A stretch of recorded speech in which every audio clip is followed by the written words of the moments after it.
सर्व मंगल मांगल्ये शिवे सर्वाद साधिके शरण्ये त्र्यंबके गौरी नारायणी नमस्तुते। तुम्हा सर्वांना श्री स्वामी समर्थ। तर बऱ्याच ताईंचे मेसेज आले की ताई एखादा सुद्धा तू अनुभव का सांगत नाहीये, कारण आम्हाला अनुभव खूप ऐकायला आवडतात स्वामी सेवेतून।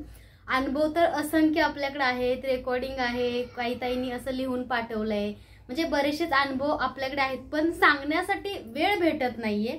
कारण बघताय दसरा झाला, स्वामींचे 9 रंगाचे 9 वस्त्रांची ऑर्डर होती, तसंच आता दीपावली येत आहे आणि दिवाळी निमित्त बऱ्याचशाच गोष्टी ताई मागवतात, जसं की निरांजन असेल, पंथी असेल, अष्टलक्ष्मी दिवा असेल, श्रीयंत्र असेल, कुबेर यंत्र असेल, धनलक्ष्मी कुंचन असेल, तर ह्या ऑर्डर चालू आहेत। तर त्याच्यामध्ये काय होतं की वेळ भेटत नाहीये मला, त्याच्याबद्दल खरंच माफ करा।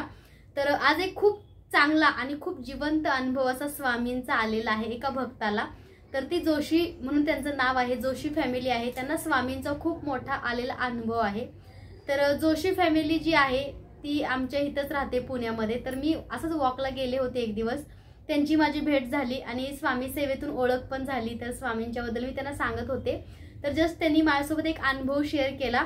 तर ते स्वामी सेवेकरी झाले आणि स्वामींच्या सेवेतून त्यांचं खूप चांगलं कल्याण झाले।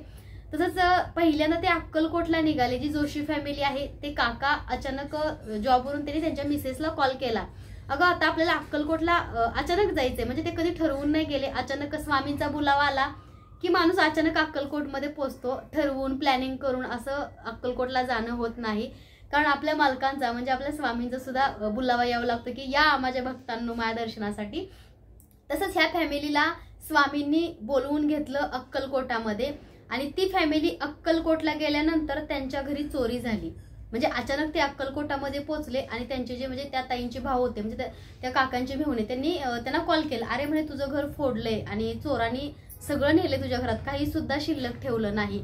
तर त्या काकांनी अक्कलकोटमध्ये आंघोळ केली आणि ओल्या कपड्याने स्वामींच्या मठात गेले, स्वामी राया मी तुमच्या दर्शनासाठी आलोय आणि हे काय पाठीमागं माझ्या घरामध्ये चोरी झाली।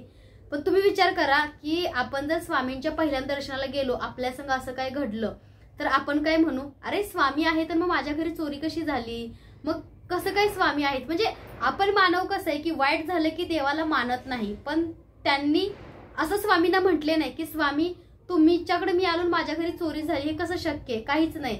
त्यांनी उलट आभार मानले स्वामींचे की स्वामी खूप काही मोठं संकट येणार होतं माझ्यावरती आणि तुम्ही मला इथपर्यंत बोलवलं, हे पण एक तुमची रचना किंवा तुमची काहीतरी चांगली कल्पना होती की चोरांनी घर फोडलं, चोरी झाली, आमच्या जीवाला तरी काही हानी झाली नाही, म्हणजे सुरक्षित आहे आज आम्ही तुमच्या छत्रछायेखाली।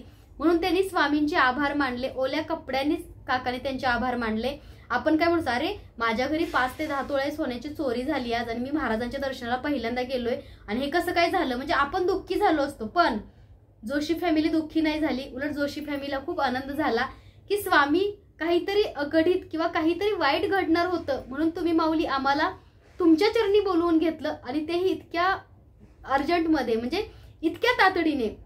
तर बघा हे असं असतं की काहीतरी चांगलं होण्यासाठी काहीतरी वाईट घडतं, त्यामुळे प्रत्येक गोष्टीचा अर्थ हा तुम्ही निगेटिव्ह किंवा वाईट नका घेऊ।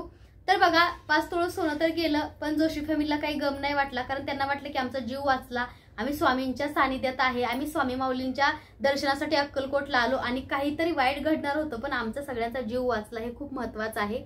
तर बघा असंच एक 5-7 वर्ष होऊन गेले आणि 5 वर्षानं त्यांचं 5 तोळे जे सोनं केलं होतं, म्हणजे त्या ताईंना पाटल्या केल्या होत्या, परत गळ्यातलं मंगळसूत्र वगैरे केलं होतं, तर ते 5 वर्षानं सोनं त्यांना रिटर्न भेटलं। तर ते कसं भेटलं असेल, आणि ते सोनं प्रत्येक नाही का राज्यामध्ये वितळलं होतं त्या चोरांनी, जसं की मध्य प्रदेश असेल, पंजाब असेल, झाशी असेल, प्रत्येक भागामध्ये ते सोनं वितळलं होतं त्यांनी, म्हणजे चेक करण्यासाठी किंवा ते वितळतात ना सोनार मोडी देताना।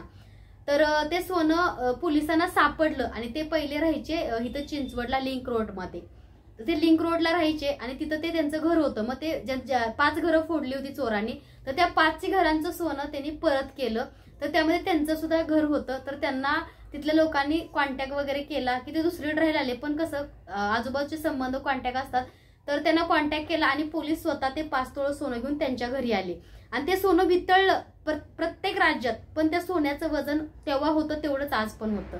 मग ते म्हटले की कसं आहे की आमचं काहीतरी वाईट कर्म होतं किंवा आमच्या जीवावरती काहीतरी बेतणार होतं, म्हणून स्वामी माऊलीने आम्हाला अक्कलकोटात बोलवून घेतलं आणि आमचं जे हरवलेलं सोनं होतं म्हणजे ते कष्टाचं होतं ते सुद्धा आम्हाला 5 वर्षांनी ते पोलीस स्वतः घेऊन त्यांच्या घरी आले, कारण ते चोर पकडला गेला. तर कोणाकोणाचं सोनं होतं त्यांच्याजवळ प्रत्येकाचं त्यांनी सोनं परत केलं. तर बघा असं हे स्वामी समर्थ महाराजांचा जोशी फॅमिलीला आलेला खूप मोठा अनुभव आहे. तसंच एक ताई आहेत आणि त्या शिक्षिका आहेत, तर कॉलेजवरती मॉडर्न कॉलेजवरती आमच्या इथं पुण्यामध्ये. तर त्या काल मला भेटल्या आणि आम्ही दोघी औदुंबराच्या झाडाखाली बोलत होतो. स्वामींची त्यांनी वस्त्र मागवली, तर मी त्यांना द्यायला रोडला गेले होते.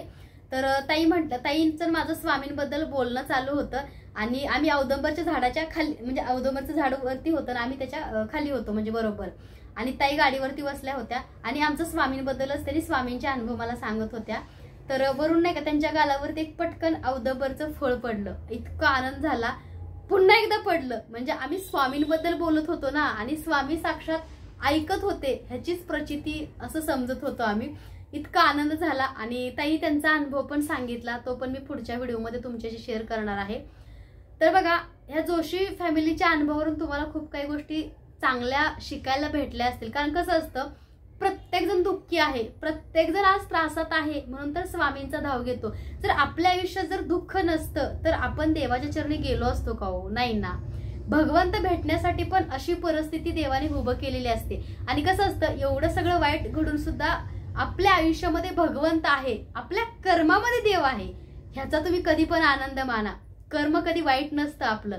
आपलं कर्म चांगलं आहे म्हणून आपल्या कर्मामध्ये देव आला किंवा कर्मामध्ये देवाची सेवा आली.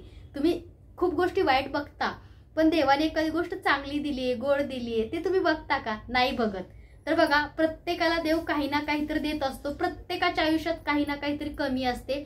सगळ्यांचं आयुष्य असं परिपूर्ण नसतं. प्रत्येकाच्या आयुष्यात कशाची ना कशाची कमी असते. कोणाच्या आयुष्यामध्ये धनाची कमी असते, कोणाच्या आयुष्यामध्ये संतती प्राप्ती नसते, कोणाच्या आयुष्यामध्ये आरोग्य चांगलं नसतं, कोणाच्या आयुष्यामध्ये अपंगत्व येतं, कोणाच्या आयुष्यामध्ये खूप काही गोष्टी असतात. म्हणजे सुख हे मानण्यात असतं. प्रत्येकाला दुःख आहे. आज ज्याच्याकडे पैसा आहे पण त्याला समाजामध्ये मान प्रतिष्ठा नाहीये, असे पण भरपूर लोक बघायला मिळतात आपल्याला. तर समजा एखादा व्यक्ती आहे की त्याच्याकडे पैसा नाही, प्रॉपर्टी नाहीये, काहीच नाहीये, पण त्याचा स्वभाव खूप चांगला आहे, त्याचं कर्म चांगलं आहे, तो आध्यात्मिक माणूस आहे, तर त्यासोबत अख्खी दुनिया असते. पण एखाद्याकडे पैसा आहे, पॉवर आहे, प्रॉपर्टी सगळं आहे, पण त्याजवळ समाज नसतो, त्याजवळ माणसं नसतात, माणसं खूप कमी असतात. तर बघा एखाद्याजवळ खूप पैसा असतो पण त्याला संतती प्राप्त होत नाहीये, तर त्या पैशाचा काहीच अर्थ नाहीये. आता असा खूप एक अनुभव आहे की अशीच एक ताई आहे, पैसा म्हणाल तर आता सध्या ती 5 कोटीच्या बंगल्यामध्ये राहते. 5 कोटीच्या बंगल्यामध्ये राहते. तिचे मिस्टर खूप मोठे अधिकारी आहेत आणि तिचे जवळपास 8-9 फ्लॅट रेंटने सुद्धा आहेत. पण तिला घराच्या बाहेर पडायची परमिशन नाहीये. तिला घराच्या बाहेर सुद्धा पडायची परमिशन नाहीये, कोणाशी बोलायची सुद्धा परमिशन नाहीये. प्रत्येक वेळेस ती कैद असते घरामध्ये आणि जेव्हा पण जाईल तेव्हा मिस्टरांसोबत ते पण एक थोडा वेळ बाहेर जाते. तिचं म्हणणं असं आहे की ताई प्रत्येक दिवाळीला माझा मिस्टर मला 50,000ची 60,000ची साडी घेतात. मला दागिने म्हणशील तर भरपूर माझ्याजवळ दागिने आहेत ताई, कशाची माझ्या आयुष्यात कमी नाहीये. मग म्हटलं दुःख काय आहे? की ती म्हणजे ताई मला लोकांमध्ये बसता येत नाही, मला लोकांमध्ये वावरता येत नाही, मला कोणाशी बोलता येत नाही, मला कोणाला भेटता येत नाही, असं वातावरण आहे तिच्या घरातलं. आणि सासू सासरे मिस्टर सगळे असेच आहेत. म्हणजे एवढं तिला कैद केलं. तर ती म्हणते ताई एवढा मोठा बंगला आहे, त्या बंगल्यामध्ये सगळ्या फॅसिलिटी आहेत मला, आणि नाही का जेवण बनवण्यापासून मला हातामध्ये सगळ्या गोष्टी देण्यापर्यंत माझ्याकडं सर्वंट आहेत, म्हणजे कामवाली आहे. पण ताई मी अशा आयुष्य जगते आज, मला कोणाशी बोलता येत नाहीये.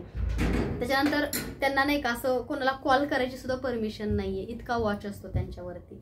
मग त्या सुद्धा स्वामींची सेवा करतात, स्वामींचा जप करतात. मग त्यांचं दुःख विचार करा ना, आज 5 कोटीच्या बंगल्यात राहतात. आपण बघा ना, आपल्या मनात आलं तर तुम्ही शीतलताईला कॉल करता, तुम्ही शीतलताईशी बोलता, तुम्ही एकमेकांना भेटता, नातेवाईकांना भेटायला जाता. म्हणजे तुम्हाला हवं त्या हॉटेलमध्ये जेवायला जाऊ शकता, हवं ती साडी घेण्यासाठी तुम्ही स्वतः शॉपिंगला जाऊ शकता. एवढा फ्रीडम आहे आपल्याला आपल्या आयुष्यामध्ये. भले ती साडी 200ची का असताना पण आपण ती खरेदी करण्यासाठी जातो ना. पण काही काही लोक ती साडी सुद्धा खरेदी म्हणजे 50,000 साडी घेऊ शकतात, एवढी ऐपत आहे त्यांची, पण ते स्वतः घ्यायला नाही जाऊ शकत. म्हणजे इतकं ते कैद आणि इतकं ते बंधनामध्ये असतात. तुम्ही सांगा बरं की प्रत्येकाच्या आयुष्यामध्ये ज्याच्याकडे पैसा भरमसाठ आहे त्याला सुद्धा दुःख आहे, त्याला सुद्धा त्रास आहे, त्याच्याकडे काही नाही त्याला सुद्धा त्रास आहे. अवधूत चिंतन श्री गुरुदेव दत्त श्री स्वामी समर्थ.